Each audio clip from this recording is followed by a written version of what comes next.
Good morning, good evening, good afternoon, and welcome back to the Outlaw Way podcast. Wherever you are and whoever you are, thank you for joining us. Today we're going to have a little conversation about who's in the room. Who are the four people sitting in these chairs having these dumbass conversations? I'll start it off. John Michael, better known as the boss. I'm just some dumbass on social media with a couple face filter who tells jokes with a background in construction. I hate to tell you, but Ricky's real and Roscoe's real, and a lot of people have demanded the fact that they be on this podcast. And I'll tell you what, they're going to have to make a special guest appearance. But until they start acting right, I don't think I'm going to let them come over. I don't know. But at the end of the day, I'm just a dude who worked construction, continues to work, and I'd love to bring smiles to people's faces. Born and raised in Crossett? Born and raised in Crossett, Arkansas. South Arkansas, baby. I'm below the Mason-Dixon. So graduated high school, went straight into construction and traveling? Got that right. As soon as I graduated, 2 weeks later, I packed my bag, hit the road, and I traveled for 6.5 straight years and have just recently started to stay home more than actually traveling for work. So are you full-time doing the social media and stuff now? So pretty much I am right now trying to be full-time social media because when I was working, it's like getting off work to go do events, go meet people, and a lot of places that I was working wouldn't let me record the videos. They loved watching them, but they didn't want it to happen at the job site that they were doing. But I still do. When a buddy calls me and needs a structural welder for 2 weeks, I'll go. A buddy hollers at me, he needs somebody to come drive a carry deck crane. I'll be there, my man. Hold up, time out. Carry deck crane? Carry deck. Maybe. Oh, I thought he said carry deck. But it probably takes just as much time managing your social media as like a normal 9 to 5 job. And I'll tell you what, it takes even more. No, this dude is up at 2 a.m. No shot. Yeah. Yes, sir. He is still editing videos at 2 a.m. I got some stuff to talk about on this subject. We run a lot of companies, but this dude, I'm telling you, we'll get a text message. It'll wake you up, and he's brainstorming for the next event or the next show or the next video. It's like, do you ever sleep? I mentally work harder now than I ever have in my entire life. I'm up with the sun, and I do not go to sleep till 1, 2, 3 every single morning, shooting video, editing video, making connections. Any of these like people that think, oh, one day I want to work for myself so I can pick my own hours, that is the stupidest thing they've ever thought in their life. Because you work all the time. So, no, I do everything myself.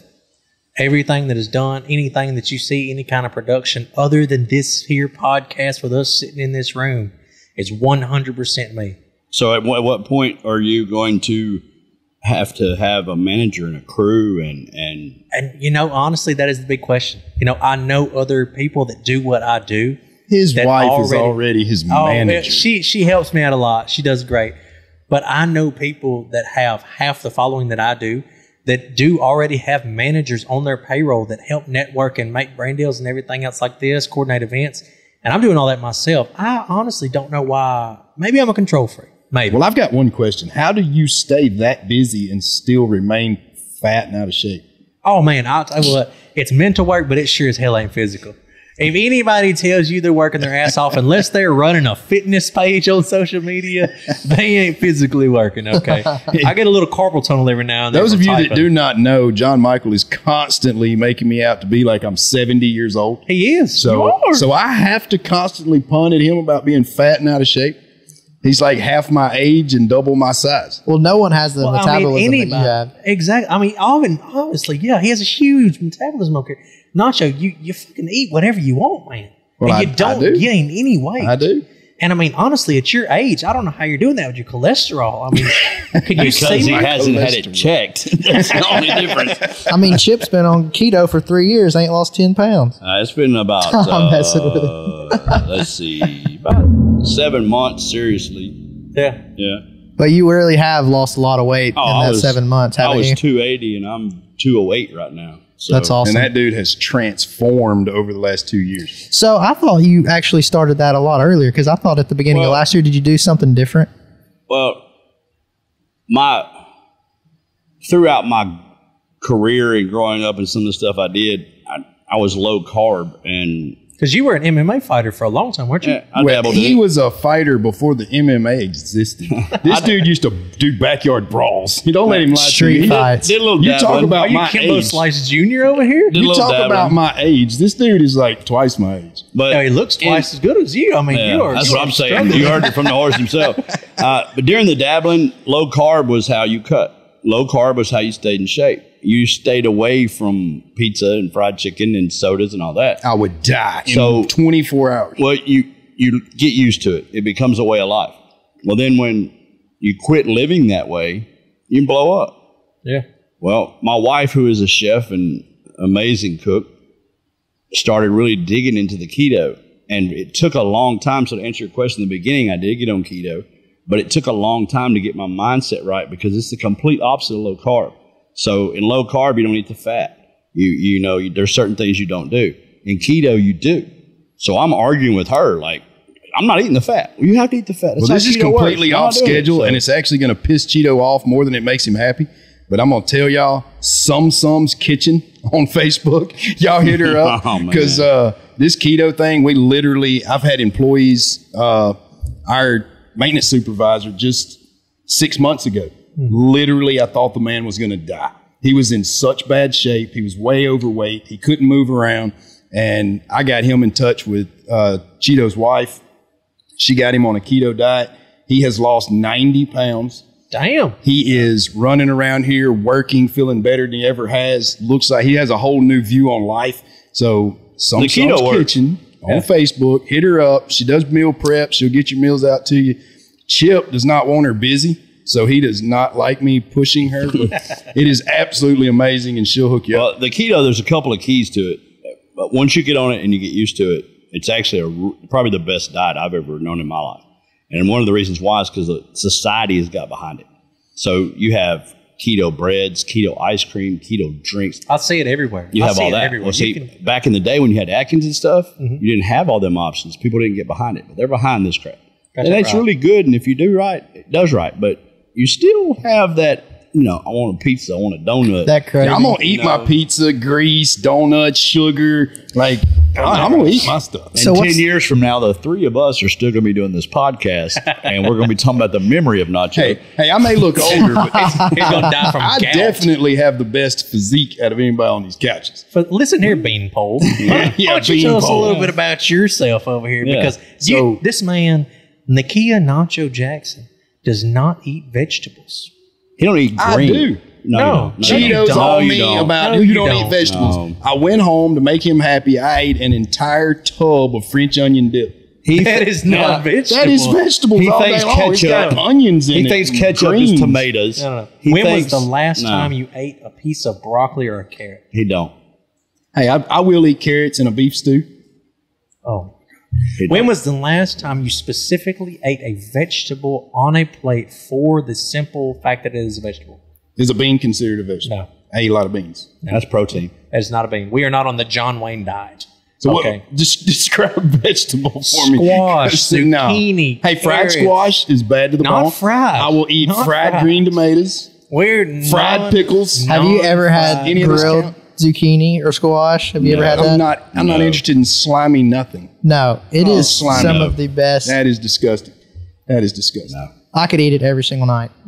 He I will put not sugar on my touch bran anything flakes, man. green. He won't touch anything labeled green. If it's got French veg in the onion beginning dip. of it, he won't eat it. French onion dip. No. It's not a vegetable. But back on track here.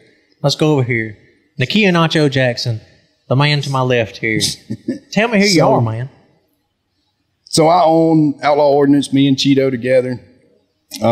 We do custom engraving and CNC work and got a full machine shop. We're mainly known in the firearm industry, but we do a lot of stuff in a lot of other industries. In the fishing industry, it's where Tyler Stewart came in with us. Yeah, and you both are, what is it, like triple distinguished marksmen? Yes, my background was in paramedicine. Went into law enforcement, worked as a SWAT medic, done lots of firearm training. I love teaching. Yeah, That you is a can't passion. have my ID. I absolutely love teaching. So I taught firearm classes for many years. That is just something I love to do. So firearms was a natural fit. Got into customization and worked out of making gun holsters to customizing firearms. And now we've grown into the largest firearm customization shop in the country. I mean, maybe even in the world. I don't know. Who knows? So you went from carpenter to welder to paramedic to marksman. And all my younger years, I chased the money. I feel like I went where the money was at. yeah, I feel like you bounced around a little bit So, in there. working as a paramedic and then law enforcement, and then realized that all these natural disasters paid really well. So after Hurricane Katrina, I went down south and joined a natural disaster team. And we chased natural disasters and provided security and cleared out buildings. And so I was part of a 6-man SWAT team for a government contracting firm. And that was an amazing time of my life, but I was never home. You went from Band-Aids to Blackwater sites. I mean, how the fuck did that get there that quick? I mean, that was pretty quick, Eric. I followed the money. Yellow pages, baby. Hey, so since you were a paramedic, I just got a real quick question.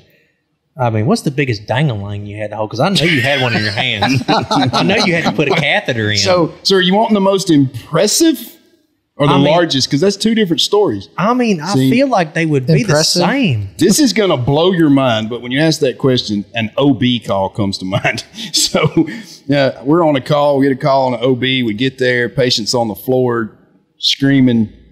Tell her that I'm going to have to take a look. Yeah. I need to see if the baby's coming out. I need to see where we're at with this baby. So she pulls her pants down, and I'm telling you, she had a 7-inch clit.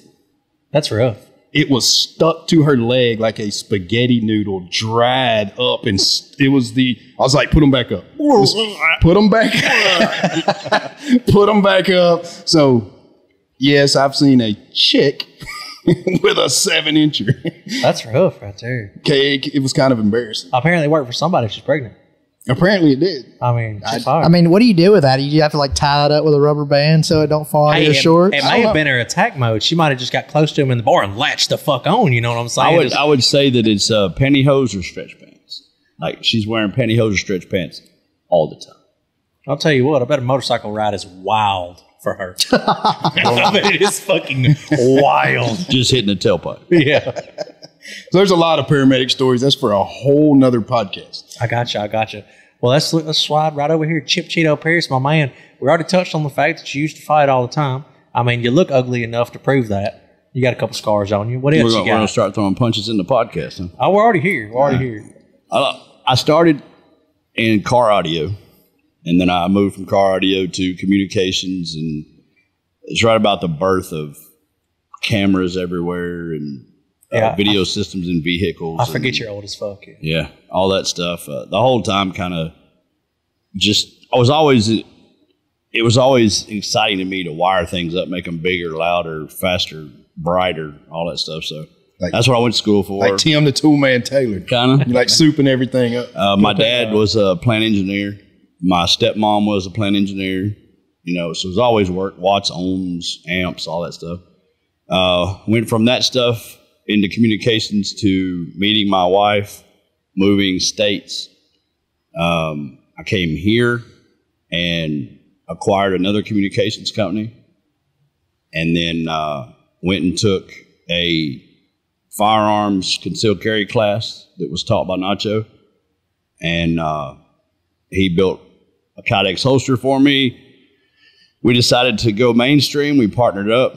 Went mainstream with the Kydex holsters. Kydex holsters turned into retail stores. Retail stores turned into engraving, design, and it just kept growing. And now I think total we own 11 different companies, and we have over 40 employees. We're touching everything all over the world. And I just seen y'all's Outlaw Ordinance on, what was it, the Toyota series? Yeah, the Toyota series. Yeah, we sponsored the Major League Fishing Toyota series this year. I just seen that the other day. A guy just won that event with no arms and legs. And how crazy is that everybody else fishing was just like non-handicapped, able-bodied human, and this dude shows up, no arms and legs, and smokes their ass. Want to. So how does that make you feel as a professional bass angler? He wanted it more than anybody else out there. I mean, that just goes to show you right there, you know, you put your mind to something, you know, anything can happen.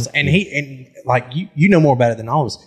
He didn't have no special handicaps or nothing, did he? No, I mean, he's up there on the deck, know, no hands, you know, I mean, just. And I've watched some of these guys just because everybody's wondering. They literally put the rod handle under their chin against their shoulder and cast it. Like with their mouth, like controlling like the tension of the line with like their tongue. I mean, that is crazy. An open face reel that they are, where you slide your thumb on the spool. They're using their tongue and lips. You know how many fishing strings have cut me? I mean, shit. Throughout all that time, I fought for extra money. basically. I was a single father, so I couldn't really commit to being gone months and months at a time in big contracts and stuff. So just had some fun with that stuff, and here we are. Heck yeah, that's how you ended up here with us. There you go. Well, Tyler, professional bass angler? Let me hear it, baby. Well, it didn't start out as a professional bass angler. I actually spent my entire childhood chasing the motocross dream. Yep. Pit bike action? No, actually, the pit bike's just what I do for fun now. So you said chasing the motocross. You was a fanboy? No, I started racing when I was 4 years old. Won my first national championship when I was 9.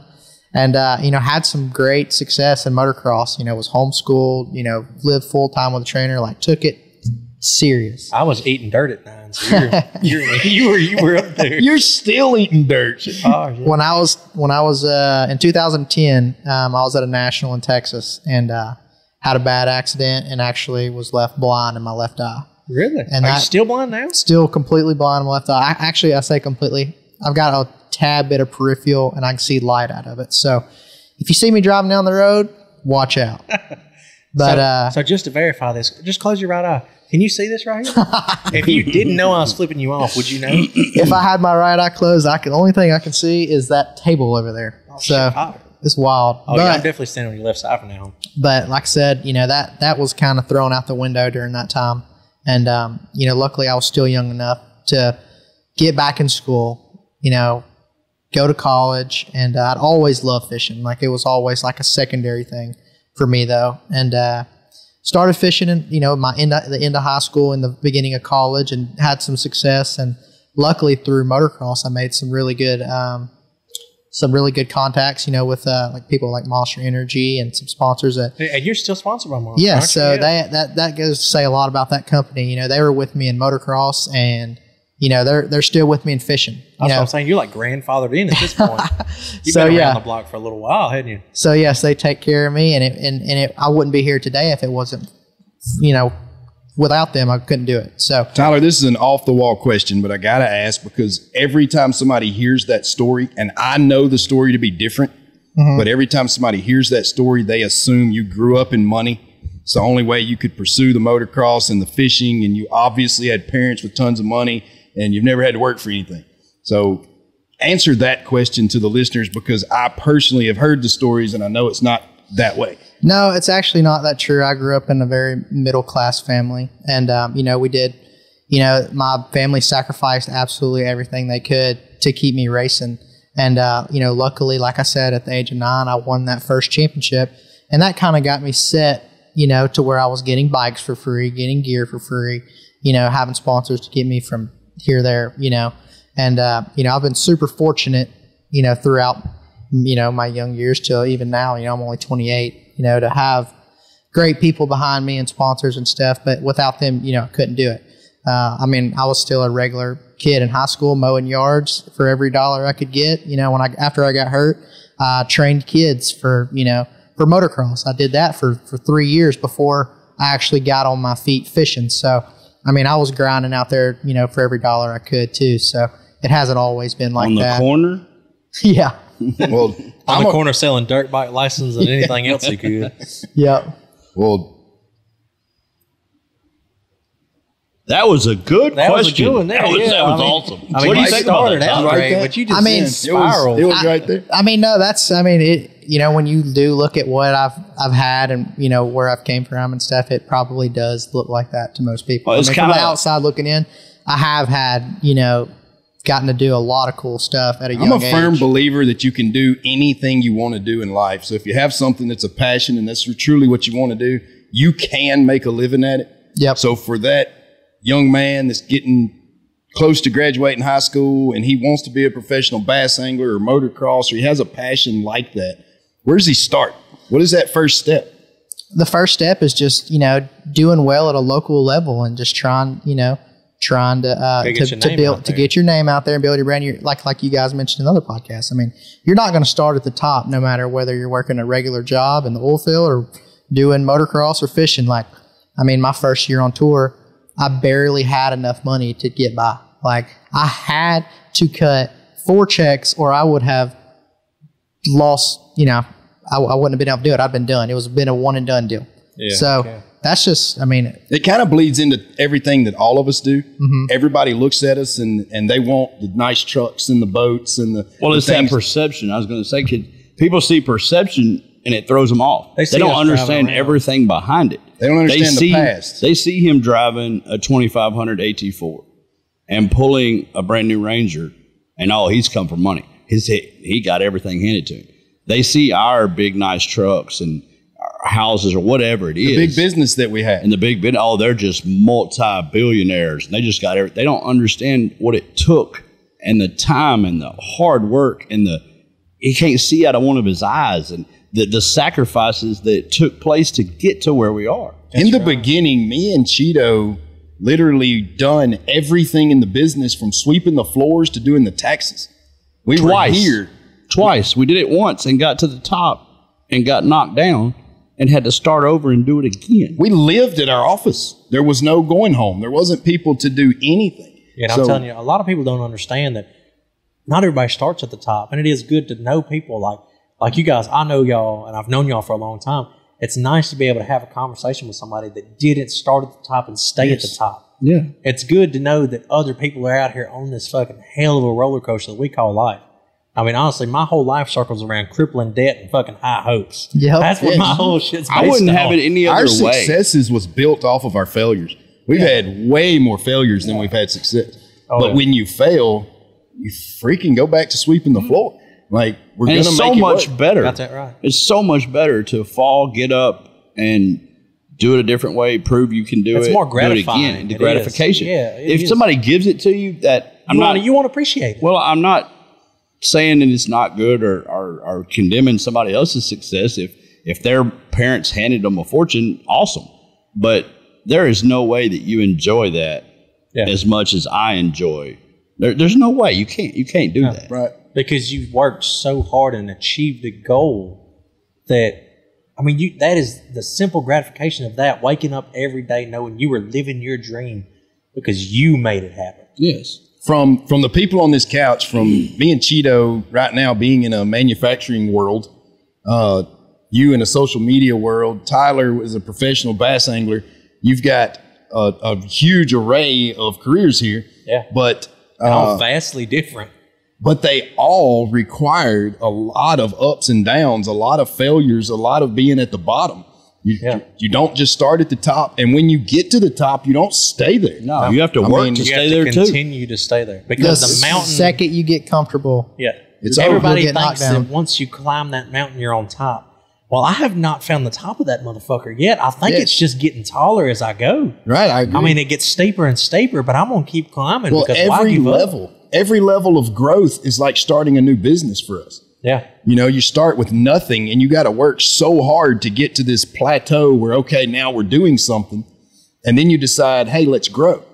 Well, that reverts back to the very beginning where you needed more money, you needed more resources, you needed more time. Every time. And you have to start all over. And each time you grow the business, it's literally starting over every time. And that start over gets bigger because you go start a business, go start a lemonade stand. Okay, $100. You got to have some lemonade, a pitcher, a table. Now, start a lemonade store. Now you got to have $10,000 because you need chairs, tables, lights, refrigerators. Now start a franchise. Now you need $100,000 because you need 5 of them. Now go global. Now you need $1 million because you got to go to 17 different countries. So every step, it requires a bigger commitment, more dedication, more time, more work ethic. It goes back to exactly what Tyler was saying. Being a professional bass angler, when you didn't start at the top, he had to have a full-time job. And bass fishing was a thing that he'd done because it was a passion. That's where he wanted to be. But he had to have the full-time job to make the money to be able to fish. So that's basically 2 full-time jobs right there. Got that right. And then, you take such a big, such a big risk. I mean, with starting up any business or any, venue out there, I mean, it's going to be a risk starting up. I mean, you have this goal in mind. I need to do this year to be able to do it again next year. You have to jump. Yep. You have to jump. And I'm sure every one of us here have taken a giant chance just, to be where we're at now. And I believe that's one of the biggest differences in people on these couches is we have taken the risk.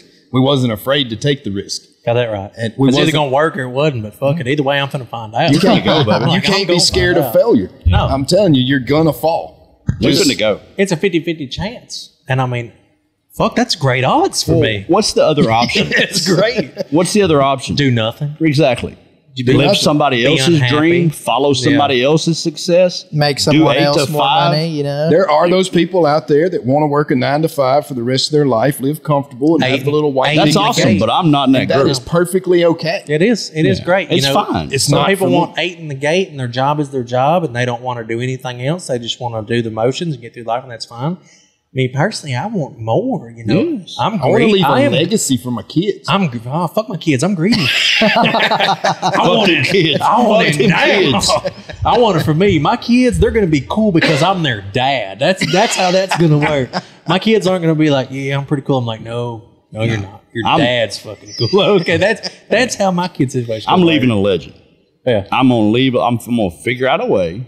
I'm going to leave as a legend. Yeah. Now, it might be the legend of wall outlets or whatever it is, but I'm going to It'll be leave a something. legend It'll in be my something. head. You know what I mean? Yeah, I'll tell you what. That's the way to do it. And 30 years from now at a bonfire, somebody's going to bring my name up and be like, do you remember that wild son of a bitch? That's what I'm looking for. Yes. He is going to be Joe Cartoon. When we were growing up, it was Joe Cartoon and the Yes. gerbils and stuff. It was the funniest shit ever. Yeah. And it died off. Do you even know what he's talking No about? idea. Oh my But God. now, my age group, when you get in a group and you're like, what was the funniest crap when you were growing up? Joe Cartoon. Yeah, Joe Cartoon. I got It was a It gerbil. was simple. It was so simple. There's a video of a microwave, and it was just drawn. It was a The gerbil gerbils in it. and a piranha. And it was a play on that from microwave to a fish tank to... And you could push the numbers on the microwave. So you push 1, and the gerbil starts spinning. And he's like, "Oh shit, oh shit." You push 2, and he's like, It was hilarious. until you hit number 10, and he explodes in the microwave. Oh, shit. So It was funny. We got to show you the It was videos. They're funny hilarious. You shit. definitely have to show me that. Yeah, I have no idea what you're talking Not a about. fucking clue. They're like 82 years old. I swear. They're old as shit. That's probably in black and white, wasn't it? No, it wasn't in black and white. wasn't in It was black and white. actually on the internet. Really? Yes. it was on the internet, but I actually remember. I was this- remember burning it to a CD drive. Yeah, you could burn it. and then this you bring the AOL CD chat to time? somebody No, else's no. house. This was past AOL. Oh, okay. Okay, so that's not that long ago. No, we're talking like early 2000s. Oh, no, never mind. That is long ago. That's like right after the late 1900s. I Do forget. you remember Donald Duck getting a blowjob? No. Jesus Christ. No. No, I That don't was the remember funniest that. thing ever. It was actually Howard the Duck. So I know who Howard the Duck is. I don't even know who that is. So I know who Howard the Duck is because he's in a Marvel movie. I'm He's talking about in the the- I have original. no freaking clue I'm who talking about the Howard the Duck is. original Howard the Duck. I'm It was 44 a- years old. Don't know who Howard the Duck is. It was a movie. Damn, you're old. It was Howard the Duck. He got a blowjob from a supermodel. It was crazy. That's wild as shit. But to wrap it up, that's who we are. And this is Team Outlaw, the Outlaw way. This is us. That's it, brother. Yeah. And we got a bunch of shit coming. I'm telling you. grinding all the time, doing different stuff. Woke up one day and decided to start a podcast, and here we are. Well, the podcast is a precursor. I think Outlaw Way is a new series Got that right. that's coming out, and that's about all we're going to tell you right now. Yeah, but hey, if you want to land. keep up with us, the Outlaw Way, every social media platform out there, that's all you got to do is search the Outlaw Way. You can find us. search YouTube, the Insta, Outlaw Way, Facebook, the Outlaw Ways. When will the website Outlaw be up, Way. Cheeto? The base website. We're still building it, getting things going. When will it be up? Well, It should let's be up see. by the time we air this podcast. I don't think so. No? He's responsible for getting it built, so Yeah. he's working with the website It companies. and- should be live 100% within the next week and a half. Yeah.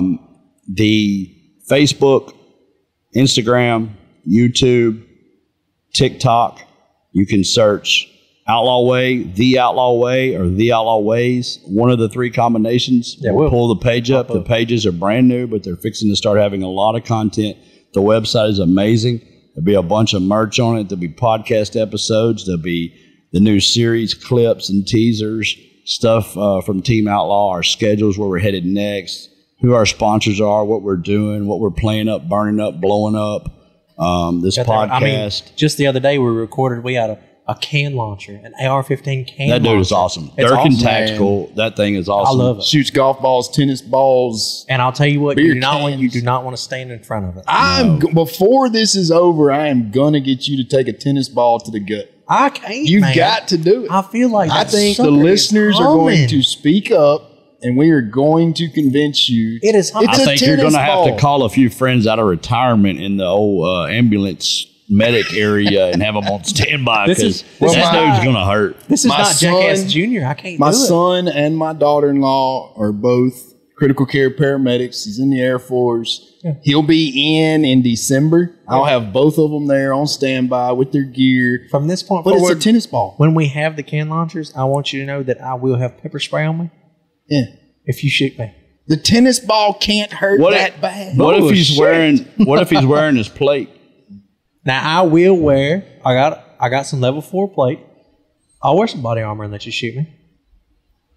Now we're talking. See, you just got to compromise a little That's bit. ballistic, and I got my plates in the front. Oh, I also will say, got a phone call the other day, just a little sneak peek. Can't give the code out yet, but the Outlaw Way will have a discount code for Spartan armor. Oh, The Outlaw Way is going to be bringing a lot of stuff to the table. I just ordered 2 sets of plates. They came in yesterday. That's what I'm Pretty talking about. excited about it. So I'm a safe life. I'm a safe life defense guy. I just like them. Their stuff fits me so much better than all the other stuff I've seen around. And when you I order think you're getting something- things mixed up. It's not. It's a safe way. It's a grocery store. no. Everything fits you. safe, you motherfucker. the donut fits right in his mouth. I'm telling you what. I ate twice today already, and then I ate when I got here. I've been hungry as fuck all day. I could eat right now. Honestly. I'm Yeah, hungry. I could too. I'm hungry. That chicken didn't do me right. Yeah. But I don't know. I'll have to check with Spartan and see if they make a round plate carrier for you. Oh, around like that. The ones I curved. ordered have 11 special curves to fit your abs and pecs. Oh, They fit really well, but your abs and pecs are like 4 They inches fit the deep. normal person So- really well. He I don't doesn't know. have abs and pecs, so Well, they don't. you They see, must not You fit. want to hold it? So how big are these plates? I mean, they're just covering like your abdomen area. 10 by 12. Vital organs. 12 inches tall, 10 inches So you can wide. still get shot in the I'm nuts. six- Oh, you're still gonna yeah. hurt. You're still gonna hurt. But see, like I'm 6'3", 300 pounds. I'm in the top percentage of bigger guys that there is. Oh, Beanpole over here doesn't know that a plate's not going to cover my left nipple. Just so y'all know, the bean pole, the guy he's calling bean pole is 190 pounds. So, Of pure fucking cholesterol and gout. that is cooking oil grease. That is Cisco. everything is fried or got cheese dumped Oh on. man, I just really would. Cheeto love thinks to it's be- absolutely crazy that I eat Johnny's pizza and dip it in nacho cheese. I would do that I too do if I it didn't now. gain Okay, 10 pounds Okay, we every got time to talk I did about it. this real quick. Now, I moved to Louisiana about 12 years ago. Johnny's Pizza. I love All it. right. It's good pizza. Don't get me wrong. It is not the best. It is. I'm sorry. I have been all over the world. It's the best. I have been all over the Well, they want country. that sponsorship. There are all kinds of better pizza.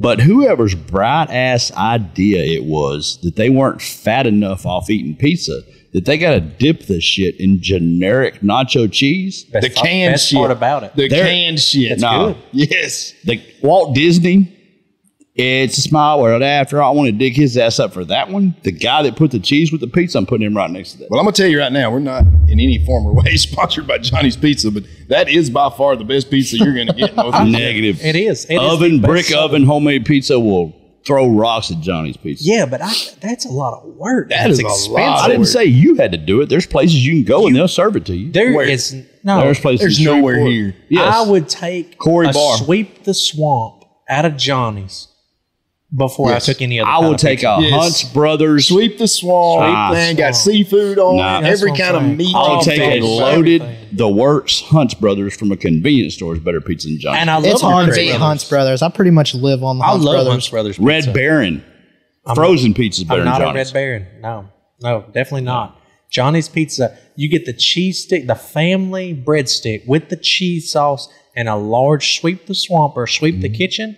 And It's 911 life-changing. on speed dial. I feel like y'all are sleeping on Little Caesars, though. I mean, you got the. I hate you can Little run in there Caesars. and pick something up and be at the house. for and you don't even have to convenience, order it. for That is convenience, it disgusting. doesn't get no better than Little Caesars, but for taste and quality, then we're I not think even it's talking pretty about good. I'd rather They the own little their- round frozen Yeah, pizzas their to only selling point is convenient. Pizza. Yes, because they have them $5 hot and ready. That is their only selling Yes. point. But how important is convenience, though? Like, do you want to go to Johnny's and sit there and wait on a pizza for 45 minutes, or do you want to eat one? Hell yeah, all day long. I would wait. And I'm not a big fan of Johnny's, but I'll wait for it over Little Caesars. Little Caesars, I've eaten there. I will eat there. I'll probably end up eating there soon because we're fucking talking about it. Yeah. He'll be there after the podcast. Well, I'm just going to try. Enjoy it. I'm going to try I didn't mean this. to get us off on a tangent. I was just. I'm going to try this for the first time on the podcast. Johnny's. It is 1508 Thomas Road, West Monroe, Louisiana. We film every Thursday around lunchtime. Yeah. We meet here, eat lunch, and then start recording. So if you don't mind, swing by Pizza Hut or Hunt's Brothers No. or Red Baron when you're coming. No. You know what I'm saying? Sweep the swamp, all meat, If you just want to throw some wings in there, that's fine. Plenty we of don't use our hands on the podcast. plenty of nacho cheese. I'll tell you what, though. All right. Well, Team Outlaw, Outlaw Ways. We've gone over everybody individually. Big things are coming. Big things are happening. Got that right. So thank you guys for joining us. We're just going to go over who we were, who we are, shit like that. So you know who you're listening to. You know who's sitting here talking about all this dumb shit. But We just need y'all to know I'm the coolest guy here. You're the coolest guy. Highest fucking cholesterol. The most wisdom. I would love to sit in a room with a doctor after he gave you blood results. They're immaculate. I just had them done like 3 weeks ago. That motherfucker lied to you. He actually said I need to come in for a follow-up. That's what he actually said. See, there you go. But I didn't go. This is the same guy got life flighted out of the hunting club. Whole nother podcast. No, there Whole we other go. Yeah, we podcast. got to bring that up soon. You know how stressful hunt clubs are?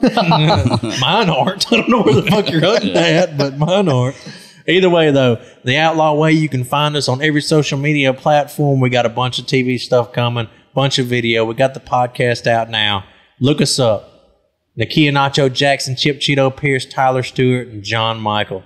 We're here. You're listening to us, and we hope you keep doing it.